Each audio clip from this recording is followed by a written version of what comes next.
Je vaux combien? Je pense que je vaux peut-être plus qu'un yaourt, mais peut-être moins qu'un immeuble.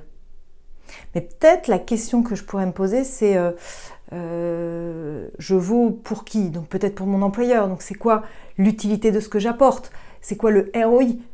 Mais du coup, si je raisonne comme ça, en fait, ma brosse à dents, elle a coûté 2,50 €. Elle est super utile.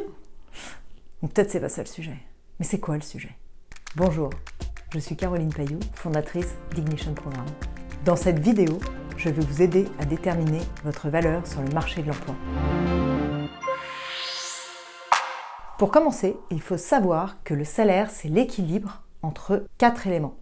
Vos besoins financiers, le budget de l'entreprise, mais aussi sa grille de salaire, ses valeurs d'équité, le choix dont vous disposez, est-ce que vous avez d'autres opportunités ailleurs, mais aussi le choix dont dispose l'entreprise, est-ce qu'elle a d'autres candidats pour le même poste. Mais une fois qu'on sait ça, qu'est-ce qu'on fait? Conseil numéro 1, soyez clair sur votre besoin personnel. C'est la seule variable que vous maîtrisez, mais pour réellement la maîtriser, il faut décomposer ce besoin. Le besoin de subvenir sereinement à son niveau de vie actuel, voire de l'augmenter avec un projet important pour vous. Le besoin de se sentir reconnu et valorisé, c'est souvent important. Ou il peut s'agir de compenser d'autres besoins non nourris. Tout le monde n'a pas comme recherche principale uniquement le salaire, sinon nous serions tous banquiers. Donc la bonne question à se poser, c'est que cherche-t-on? Posez-vous les bonnes questions. Qu'est-ce qui a vraiment de la valeur pour vous? Une équipe dans laquelle vous vous sentez bien, qui est accueillante, qui se marre avec vous? De la formation? Des évolutions possibles de carrière, peut-être rapides? Un statut? De la reconnaissance sociale? C'est important aussi parfois. De la sécurité? Ou du sens dans votre travail? Parce que ça aussi c'est important.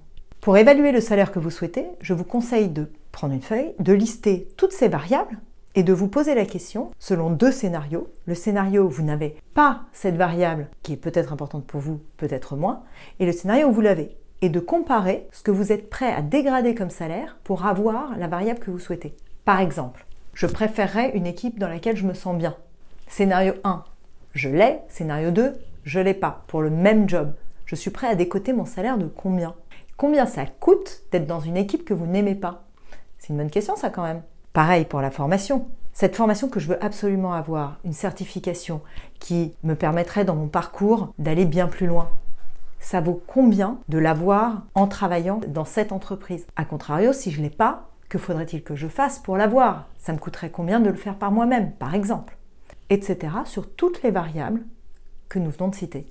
Pour aller un cran plus loin, je vous recommande très fortement la lecture de ce livre, Ce que l'argent dit de vous. Il est plein d'exercices pratiques très intéressants et très apprenants pour comprendre votre rapport à l'argent et comprendre ce que vous pouvez lâcher et ce que vous ne pourrez pas lâcher, parce qu'on n'est pas tous pareils dans ce rapport à l'argent. Conseil numéro 2, comprenez la grille de salaire de l'entreprise que vous souhaitez rejoindre et aussi comprenez le système de valeurs qui s'articule autour si la transparence de cette entreprise le permet. C'est très important. Par exemple, si vous êtes très attaché vous-même à l'équité dans l'entreprise dans laquelle vous travaillez, l'entreprise qui va vous convenir est une entreprise dans laquelle la grille de salaire sera figée et vous ne pourrez pas leur demander d'en sortir pour vous si vous souhaitez que par ailleurs, l'équité soit maintenue pour tous.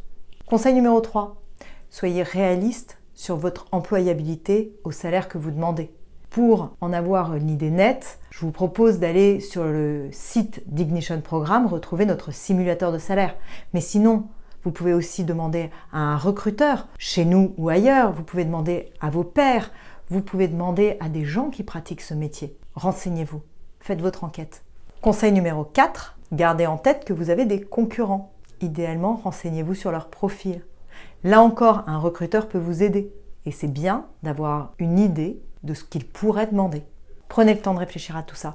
C'est vraiment important. Le rapport à l'argent, c'est le rapport à vos valeurs, c'est intime, c'est le rapport à l'argent que vous aviez dans votre enfance. Tout ça, ce sont des questions très fortes, très puissantes, très importantes pour vous sentir vraiment aligné dans le métier que vous allez accepter et dans lequel vous allez vous engager.